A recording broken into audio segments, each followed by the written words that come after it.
वैज्ञानिक time travel के 3 ऐसे तरीके बताते हैं जिनके द्वारा आप भी टाइम ट्रैवल कर सकते हो, जो कि वैज्ञानिक तौर पर बिल्कुल सही हैं।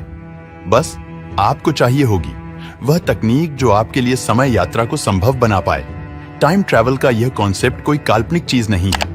विज्ञान की किताबें यह साफ साफ बोलती हैं कि टाइम ट्रैवल बिल्कुल संभव है। वास्तव में समय को समझ पाना एक जटिल काम है। सभी के लिए समय की अलग अलग परिभाषा हो सकती है। कोई समय को टिक टिक करती घड़ी से मापता है, तो कोई ब्रह्मांड में हो रहे बदलावों से समय को देखता है। सर आइजैक न्यूटन ने समय को एक एरो की तरह देखा। जैसे एक तीर कमान से निकलने के बाद आगे ही जा सकता है, वह वापस नहीं लौट सकता। उसी तरह समय भी एक एरो की तरह फॉरवर्ड दिशा में चल रहा है, जिसमें समय पास्ट से होते हुए वर्तमान के द्वारा भविष्य की ओर बढ़ रहा है, जिसे वैज्ञानिक द एरो ऑफ टाइम भी बोलते हैं। इसमें समय का यह एरो वर्तमान के द्वारा जैसे जैसे भविष्य की ओर बढ़ रहा है, वैसे वैसे वर्तमान के पल पास्ट में विलीन होते जा रहे हैं और भविष्य के पल वर्तमान में तब्दील हो रहे हैं। न्यूटन ने यह भी कहा था कि समय का यह एरो एक फिक्स गति से भविष्य की ओर बढ़ रहा है। लेकिन उसके बाद आए अल्बर्ट आइंस्टाइन, जिन्होंने समय की परिभाषा को पूरी तरह से बदल दिया। अल्बर्ट आइंस्टाइन ने समय को एक इल्यूजन यानी भ्रम की तरह देखा। आइंस्टाइन का मानना था कि समय एक नदी की तरह है। जिस तरह से नदी में कहीं पर पानी का बहाव धीमा होता है, तो कहीं पर पानी का बहाव बहुत तेज होता है, उसी तरह ब्रह्मांड में समय कहीं पर धीमी गति से चल रहा है, तो कहीं पर तेज गति से दौड़ रहा है। अल्बर्ट आइंस्टाइन ने यह भी कहा कि पास्ट, प्रेजेंट और फ्यूचर यह भी एक तरह से भ्रम है और यह तीनों ब्रह्मांड में पहले से ही मौजूद है। समय का दूसरा रूप है परिवर्तन। समय आगे की ओर बढ़ रहा है, उसका अंदाजा हम केवल एक तरह से लगा सकते हैं, वह है एंट्रोपी। थर्मोडायनामिक्स के सेकंड लॉ में एक टर्म आता है एंट्रोपी। इसका सीधा मतलब होता है ऑर्डर। तो डिसऑर्डर, जब आप एक कांच के गिलास को फर्श पर गिराएंगे तो क्या होगा? वह टूट जाएगा। अब मैं आपसे कहूं कि आप उस गिलास को सेम पहले जैसा बनाइए, तो क्या आप ऐसा कर सकते हैं? नहीं ना। आप उस गिलास को ग्लू से चिपकाकर पहले जैसा बनाने की कोशिश कर सकते हैं, लेकिन सेम पहले जैसा नहीं बना सकते। एक और उदाहरण की बात करें तो हम केवल बूढ़े हो सकते हैं, लेकिन चाहकर भी बच्चे नहीं बन सकते।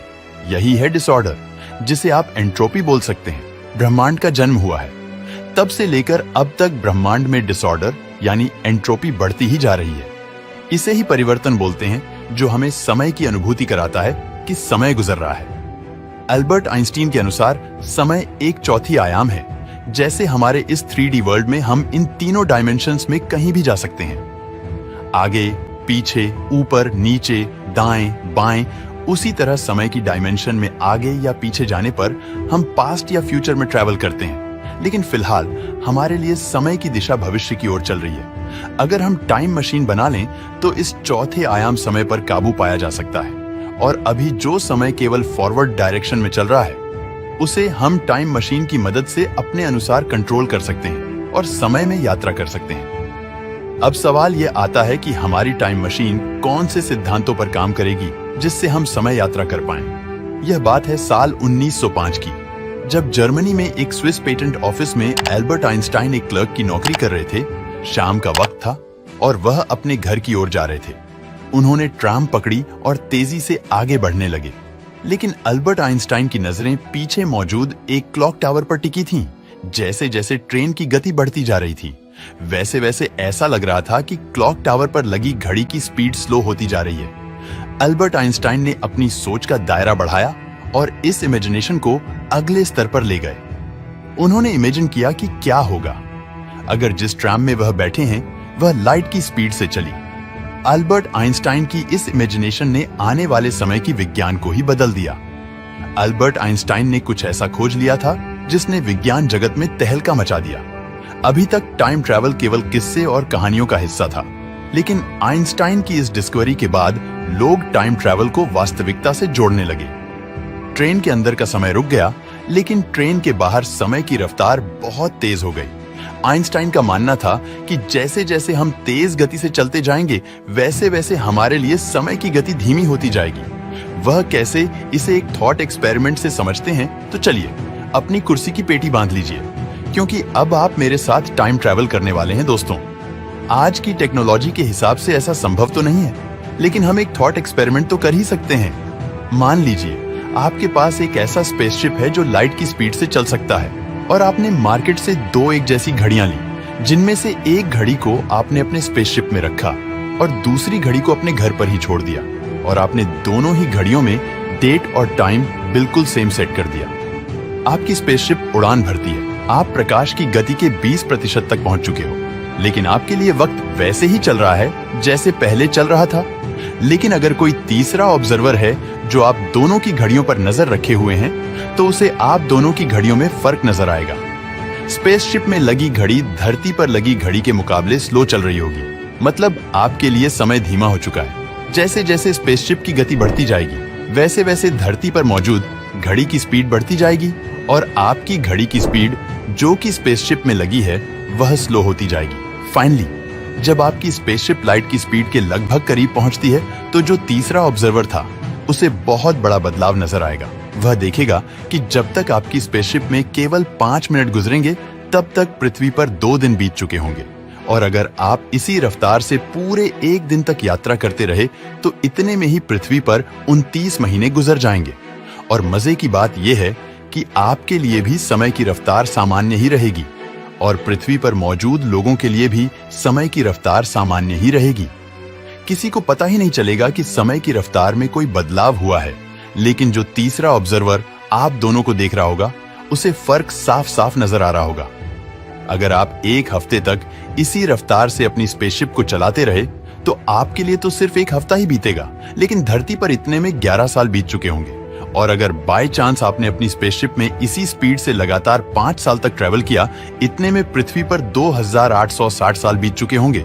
लाइट की स्पीड से ट्रेवल करने के बाद जब आप धरती पर लौट आएंगे, तो आपको एहसास होगा कि आपने समय में कितनी बड़ी छलांग लगाई है। जब आप स्पेसशिप में धरती से गए थे, तब आपकी उम्र 25 साल थी, लेकिन अभी आपकी उम्र केवल 30 साल है और आप अपने समय से 2860 साल आगे भविष्य में पहुंच चुके हो।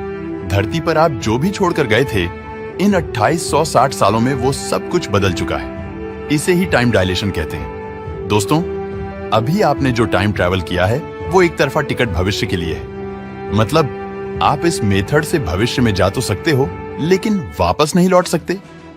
अगर आप एक बार भविष्य में गए, तो आप वहीं पर रह जाएंगे। दोस्तों, टाइम ट्रैवल के इसके अलावा और भी तरीके हैं। चलिए उन्हें जानते हैं। जैसा कि अभी मैंने आपसे कहा था कि अल्बर्ट आइंस्टीन समय को एक नदी की तरह मानते थे। जिस तरह नदी में पानी का बहाव समान नहीं होता, उसी तरह ब्रह्मांड में भी हर जगह पर समय की गति समान नहीं है। और ब्रह्मांड में समय को जो सबसे ज्यादा प्रभावित कर रहा है, वो है ग्रेविटी। आइंस्टीन का मानना था कि जहां पर ग्रेविटी का प्रभाव ज्यादा होता है, वहां पर समय धीमी गति से चलता है, और जहां पर ग्रेविटी कम होती है, वहां पर समय तेज रफ्तार से गुजरता है। जैसे कि black hole. Einstein black hole को नेचुरल टाइम मशीन मानते थे, क्योंकि ब्लैक होल की ग्रेविटी इतनी तीव्र होती है कि यह प्रकाश को भी 360 डिग्री पर मोड़ देती है। अगर आप ब्लैक होल के पास सिर्फ 1 घंटा बिताते हैं, तो पृथ्वी पर इतने में ही कई साल बीत जाएंगे, और जब आप पृथ्वी पर वापस आएंगे, तो आप अपने आप को भविष्य में पाएंगे। अगर आपको याद हो, तो इंटरस्टेलर मूवी में इसी कॉन्सेप्ट को दिखाया गया है, जिसमें ब्लैक होल के पास एक ग्रह है जिस पर सिर्फ 1 घंटा गुजारा जाए, तो इतने में पृथ्वी पर 7 साल गुजर जाएंगे। दोस्तों, ब्लैक होल से भी टाइम ट्रैवल करने में हम केवल भविष्य में तो जा सकते हैं, लेकिन वापस नहीं लौट सकते। अगर देखा जाए तो ब्लैक होल से टाइम ट्रैवल और लाइट की स्पीड से टाइम ट्रैवल के यह दोनों ही तरीके वैज्ञानिक रूप से संभव तो हैं, लेकिन हमारी खुद की सीमाएं हैं कि हम इन दोनों ही तरीकों से टाइम ट्रैवल नहीं कर सकते, क्योंकि ना तो हमारे पास वो तकनीक है जिससे हम लाइट की स्पीड के बराबर चल पाएं, और ना ही हमारे नजदीक कोई ऐसा ब्लैक होल है जिसके पास जाकर हम टाइम ट्रैवल कर पाएं। और अगर बाय चांस हमारे पास वो टेक्नोलॉजी आ भी जाए जिससे हम इन दोनों ही तरीकों से टाइम ट्रैवल कर पाएं, तो भी यह टाइम ट्रैवल बहुत ही ज्यादा टाइम कंज्यूमिंग होगा। इस तरह के मेथड में हम टाइम ट्रैवल करने के लिए पूरी तरह से टाइम डायलेशन पर निर्भर रहेंगे, और हम केवल भविष्य में ही जा पाएंगे, पास्ट का क्या। और हमें चाहिए कि हम इंस्टेंट टाइम ट्रैवल करें और एक ही पल में समय में बड़ी बड़ी छलांग लगा सकें। तो निराश मत होइए, क्योंकि वैज्ञानिकों ने इंस्टेंट टाइम ट्रैवल करने की भी थ्योरी दे रखी है, और वो है वर्महोल। वैज्ञानिकों का मानना है कि ब्रह्मांड में वर्महोल्स वो शॉर्टकट्स हैं जो हमें लाखों करोड़ों किलोमीटर दूर तक की यात्रा करा सकते हैं। अगर आपने डॉक्टर स्ट्रेंज मूवी देखी है तो उसमें इस कॉन्सेप्ट का इस्तेमाल किया गया है। अगर हमने ऐसा कोई वर्म होल बना लिया जो किसी ब्लैक होल के पास खुलता है, तो हम उस वर्म होल के द्वारा उस ब्लैक होल तक पहुंचकर आसानी से टाइम ट्रैवल कर पाएंगे। वर्म होल केवल स्पेस में ही शॉर्टकट नहीं होते, बल्कि यह स्पेस टाइम में ही शॉर्टकट होते हैं। मतलब वर्म होल के द्वारा हम केवल स्पेस में ही लंबी लंबी दूरी तय नहीं कर सकते, बल्कि समय में भी लंबी लंबी छलांग लगा सकते हैं। वर्म होल वो पोर्टल है जो टाइम में भी शॉर्टकट्स बनाते हैं। वर्म होल की मदद से हम पास्ट और फ्यूचर दोनों में ही इंस्टेंट टाइम ट्रैवल कर सकते हैं। अगर हमें इंसानों की उत्पत्ति देखनी है या डायनासोरों को देखना है, तो हम वर्म होल की मदद से उस दौर में जा भी सकते हैं और वापस अपने दौर में आ भी सकते हैं। दोस्तों, अगर आपको मौका मिला तो आप किस तरीके से टाइम ट्रेवल करना चाहोगे? हमें कमेंट में जरूर बताना।